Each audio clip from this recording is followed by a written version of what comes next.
6 години по истекот на мандатот, Собранието во обид да избере нов програмски совет на Македонската радиотелевизија.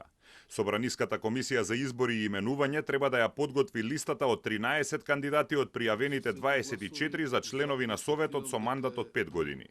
За позициите првично беа пријавени 37 кандидати, но комисијата минатата недела отфрли 13 кандидатури поради непотполна документација. 6 мина членови на актуелниот состав на Советот, избран во 2014-та, кој долги години беше мета на критики дека е партиски, се пријавија за уште еден мандат. Нивниот мандат заврши во 2019-та, но продолжија да членуваат во Советот до избор на нов состав. Најголем дел од сега пријавените се новинари или поранешни новинари, но има и политиколози, правници, режисери, продуценти, актери и инженер-музичари.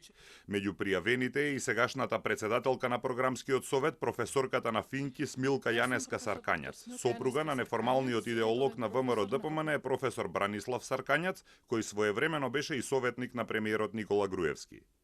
Пријавен е и продуцентот Никола Мадич, сопруг на поранешната заменик министерка за правда од СДСМ Викторија Мадич-Аврамовска.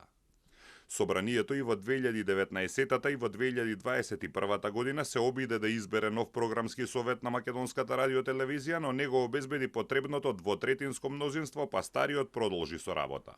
Слична е ситуацијата и со Советот на Агенцијата за аудио и аудиовизуелни медиумски услуги. И таму Советот е избран во 2014-та и продолжува да работи додека не се избере нов. Обидот од почетокот на годинава исто така го следат обвинувања за политизација. Листата беше утврдена, но очигледно има проблем со обезбедувањето мнозинство, па не стига на дневен ред на пленарна седница.